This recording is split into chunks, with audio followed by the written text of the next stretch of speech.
questions?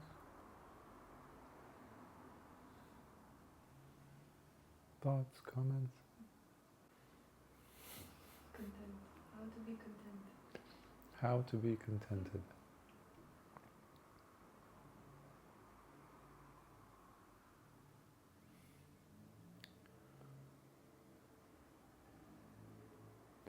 When we stop looking outside,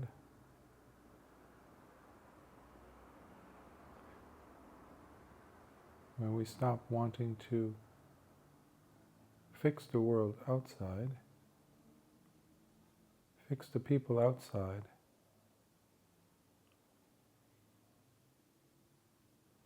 as well as fix the body,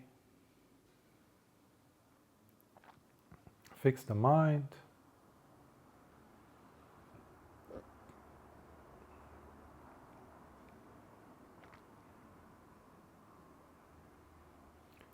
suddenly the anxiety becomes drastically less.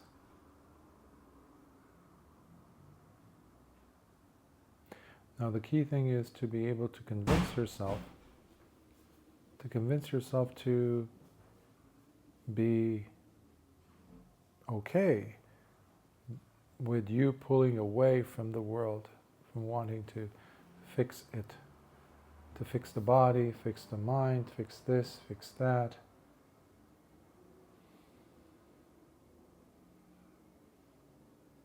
In many ways we are like that clam, that oyster, that once it gets a tiny little pebble of sand stuck in it as it opens and closes its shells to feed, to filter, to sift through the micronutrients coming in through the water. Once it's inside, once it's stuck, that pebble, it is extremely annoying, painful.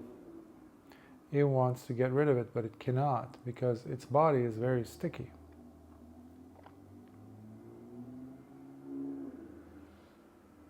So what it does is it starts to put a certain film around it, liquid substance, like saliva almost, from its own body, from its own juices. And it starts to cover it up, make it smooth. As people, we are engaged in doing that, with the promise that one day everything is going to be smoothed out.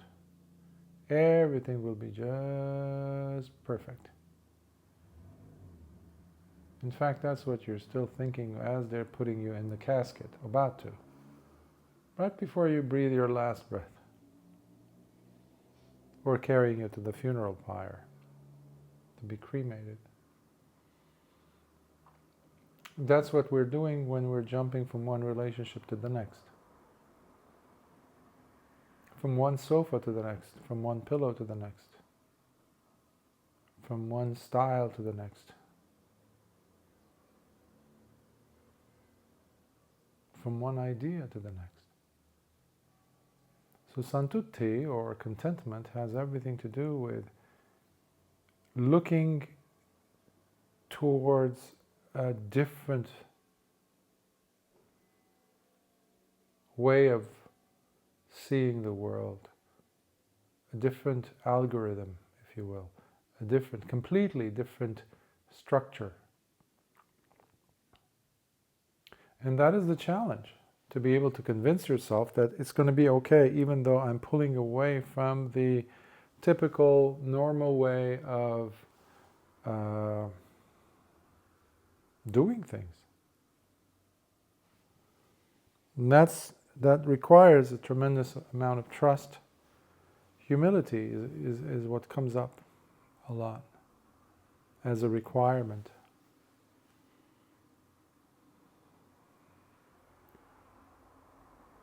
Which is also a requirement to understand each other, to see and hear the other person. This is a big obstacle for people who try to understand the Dhamma, the teachings of Lord Buddha, when they know they're fully there, but they know they're also missing out. They're all ears, but something's are being missed out on. They're not able to capture, quote unquote, everything. Now that has everything to do with the availability of the person, the trust of the person, the humility of the person. So it takes that level of humility or trust to stop wanting to be perfect, to be good in your practice, to really be improving from day to day at an exponential rate, because somehow, somewhere, somebody told us that if you put in this much energy, if you push, there's going to be good results coming out. And that's what we have. That's the culture we have. That's how we've been trained in our thinking, that if you have this much gasoline running, then you're going to be able to, well, you're going to get to that state of contentment. Why? Because there's some goals. So the goals, when they're not achieved, keep you restless.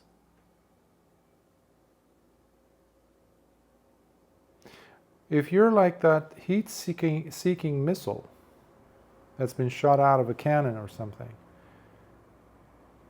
you will not rest until you've exploded, you've hit your target. That is not the way this practice works. That is definitely not the way to attain contentment, to get to that place of peace, because contentment also has within it deep layers of peace. There's a lot going on in contentment. You're not dead. You're very much alive. It's very juicy, but it's very accepting. It's very lovely. It's delightful, but at the same time, it's calm and peaceful. It creates room for awakening, contentment. So much so that when a person becomes awakened, contentment is one of the side effects, if you will, if you want to put it that way. It's a natural outcrop of that awakened state. Why though? Because that awakened state requires understanding to be there. So then you can deduce that understanding and contentment go hand in hand. There is a direct link. Now, understanding has nothing to do with that drive, that heated, like the heat-seeking missile that I was giving the example of. Understanding and that have nothing to do with each other,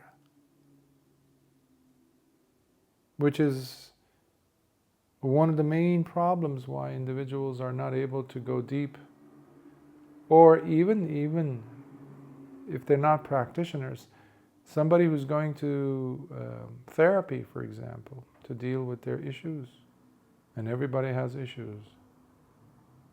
Everyone needs therapy, in my opinion, at least for some time in their life.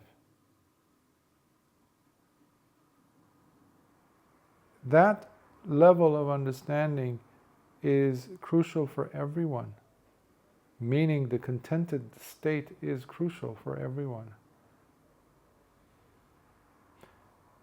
Because it is not about attaining goals. You know the English saying, the saying in English language, it's not about the destination, it's about the journey. The journey has everything to do with understanding.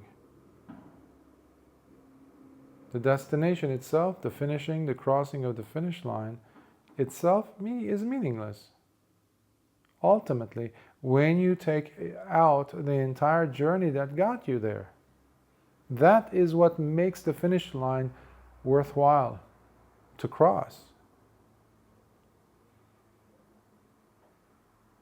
So one would even say that it is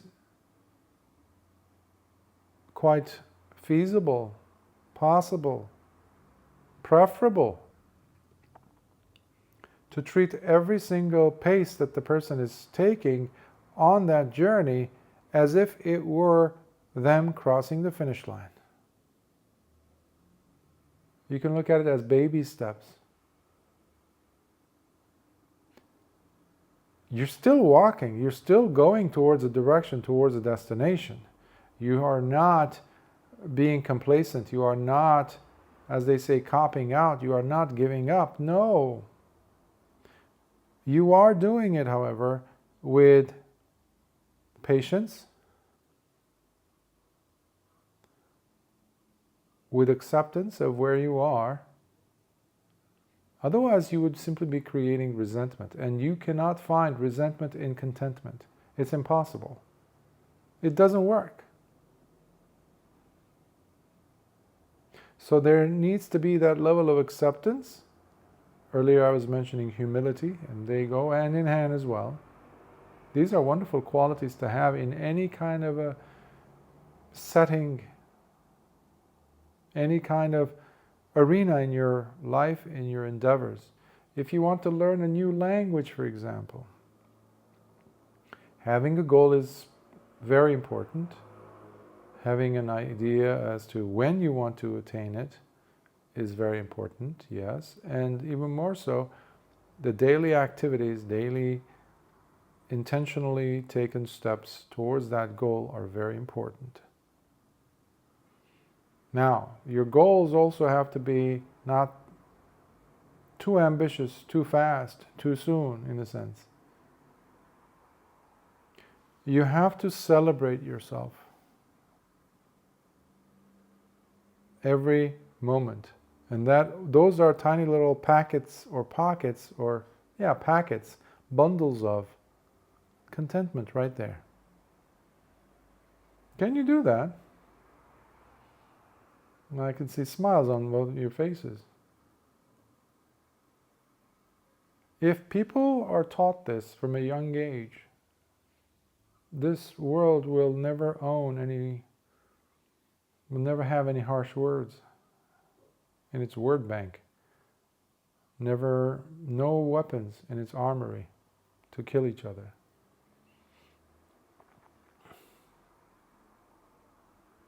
That's all the politics you need to communicate, diplomacy you need. If everyone actually spends some time to sit by themselves with acceptance, that is the first and foremost step for contentment.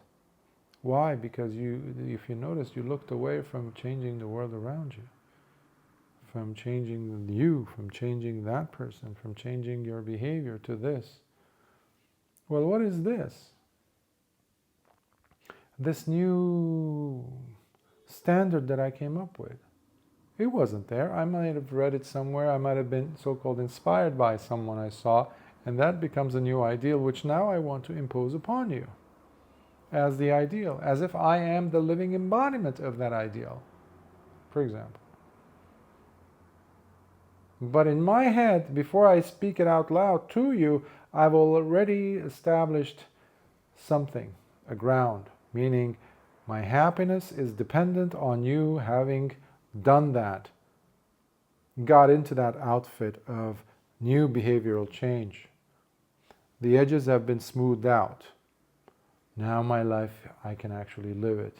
Just like that clam, that oyster clam, that's now comfortable with that pebble which has turned into a pearl thanks to its own efforts, excruciating efforts for it to create this soft, smooth surface thing.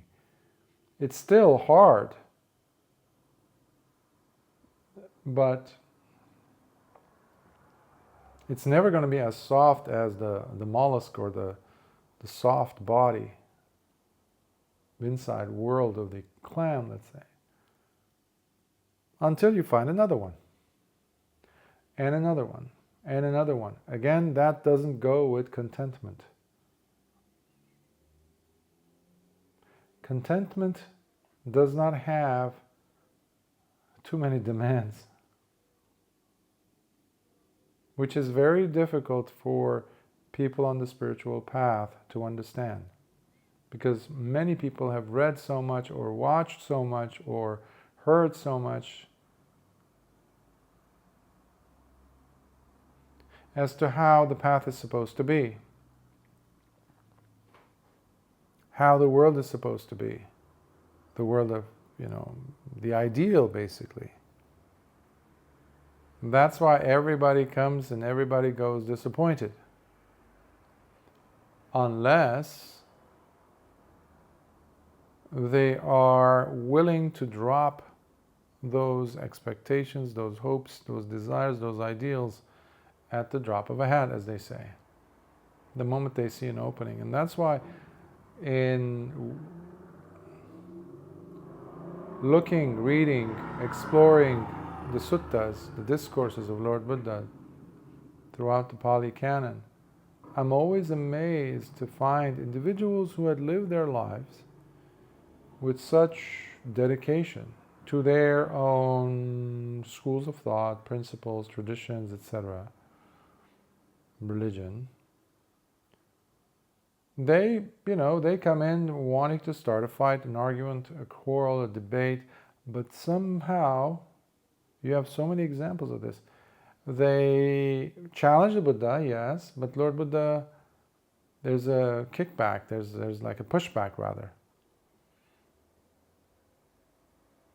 And Lord Buddha usually asks questions. What do you mean by this? Now, the person has come in to attack, to discredit, etc.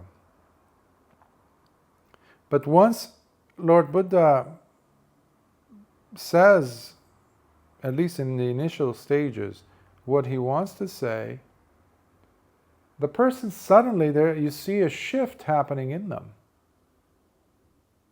They're so human, they're so alive, but they're so ready for change. So contentment is the result of you being ready for a change. Are you?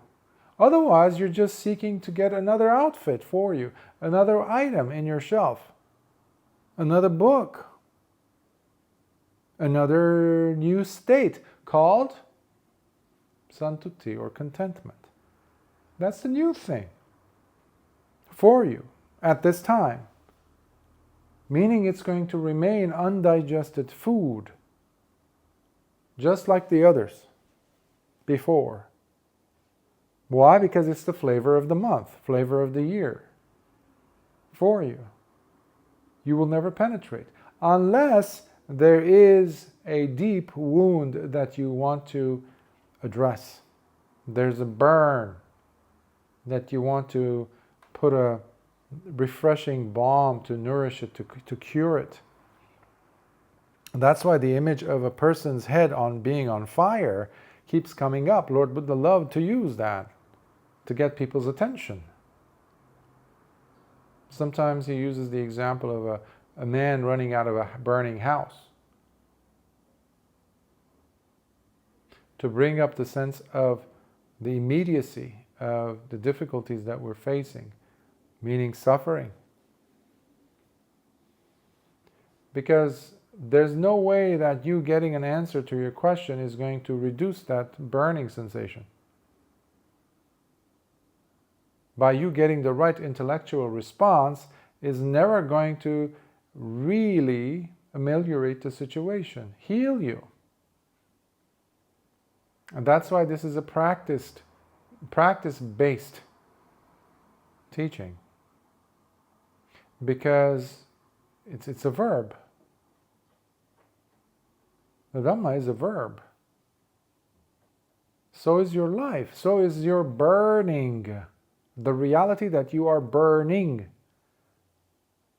every moment. So those individuals who came to ask questions or to debate or to, argue, etc. with Lord Buddha, the quicker they were willing to address the fact that their head was on fire, the sooner they got rid of it. That's why you see so many people attaining Sotapatti. From that first encounter, from that very, very first meeting with Lord Buddha, it's mind-blowing for the modern day human being reading these things or aspiring to attain these things. And sometimes it's even unbelievable for some. Unbelievable so long as we are holding on to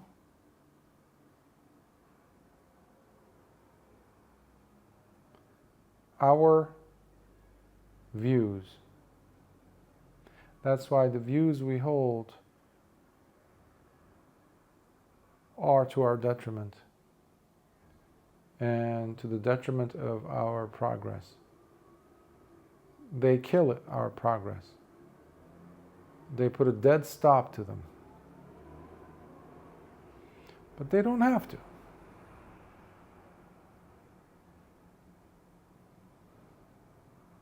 So small celebrations.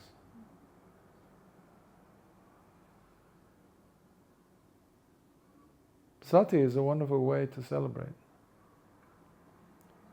Being mindful. Being fully aware of your step. When you're about to take a step. When your mind, your head is full of ideas, expectations, worries. Today will go so well if this thing just happened this way as I'm hoping for it to take place. Meanwhile, you're living. Meanwhile, you're walking from room to room. Your hands are moving. They're, front, back. You're touching things. You're seeing things. You're touching things with your eyes. Your ears are picking up things. You're completely oblivious to all of these things. If you could just put down this heavy burden of the head, the mind, your ideas, that is, and just say, I wonder how my pinky feels right now. What's going on with my left knee? Is there any pressure being placed upon it? How about not to look for pain, not to look for some discomfort, no. Or simply to look at or to hear, to listen rather, to a sound or silence. That's a form of celebration.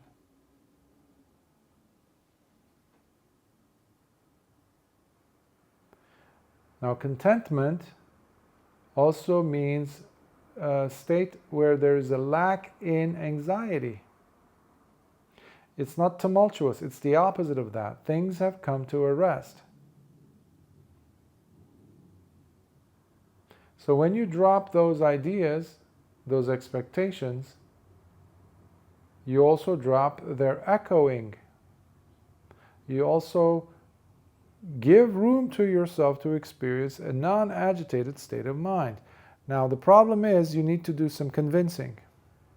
Because the mind for the last, I don't know how many generations, the brain of the human being, the central nervous system if you will, has become convinced that unless there is some type of a movement in your mind, in your heart, then you're dead or something terrible is about to happen. Meaning boredom must kick in. Or you're supposed to get depressed or because it's loneliness. Some people equate boredom with inactivity and inactivity equals loneliness. That's why when they hear the word seclusion, alone, many people freak out on the inside. They really are becoming agitated because of the absence of agitation, which is weird. That's how attached we are to the state of non-contentedness. Because basically we have convinced ourselves that you have to be active on the inside. Mentally, emotionally, agitated inside. Turbulence must be taking place in order for you to feel alive. If you're not thinking of anything, then, there was a saying I used to hear when I was a child, especially a teenager.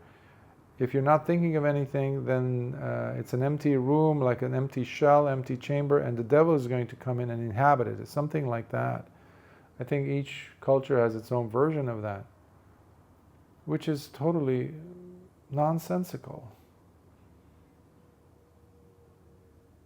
You can tell that those sayings came up from people who were very agitated, very much in turmoil.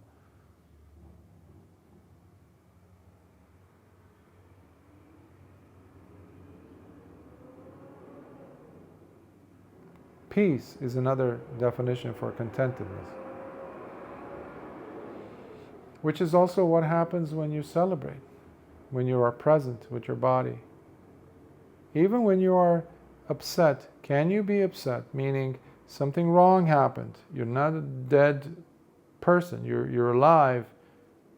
You have sensations, you have feelings, you're able to see, react, respond.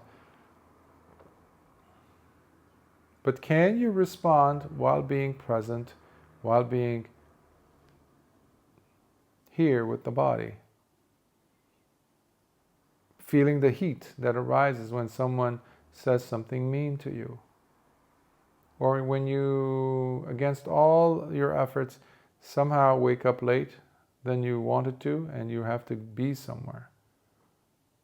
Okay, how can you relate to yourself at that moment? Because is there dosa? Is there a sense of anger and ill will and hatred rising up in you?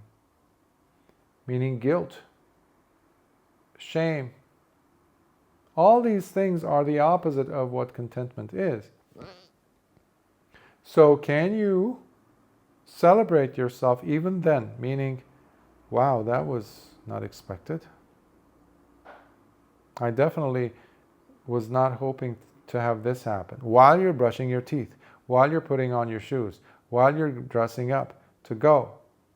But every moment you're finding that pinching, that tightening, that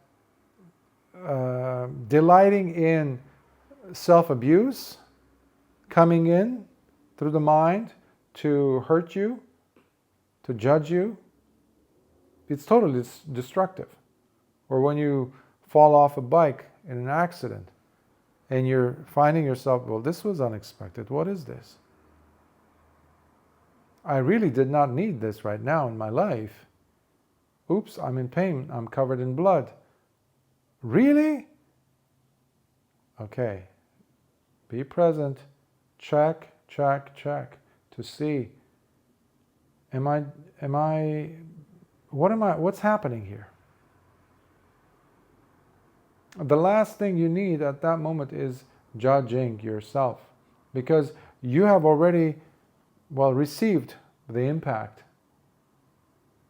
You can now either pick yourself up or press your head down into the mud even more, into the jagged rocks even more, or get up.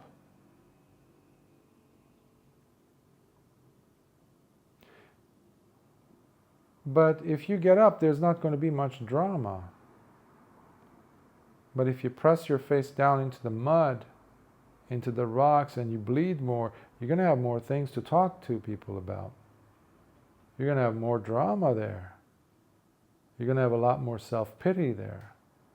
There's going to be a lot more agitation and a lot more colorful things for you to, in the trash can to go looking for, exploring. Which, by the way, can never be contentedness. So drama and contentedness are at opposite poles.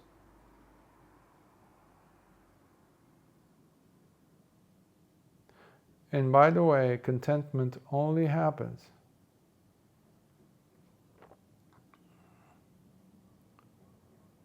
when there is a level of acceptance, healthy acceptance of the situation, which basically means that you open the door for contentment. But through contentment, you experience awakening also. And because of awakening, you increase that sense of contentedness all around you, within you, and those around you will also feel that, which means there will be a sense of safety, both for you and for those around you. That's why animals will feel comfortable coming by and visiting you. Not just animals, other beings as well. Good beings, protective beings, beautiful beings, whether they are human or not. Why? Because even your face looks pleasant. You're not holding tension there. You're not intimidating.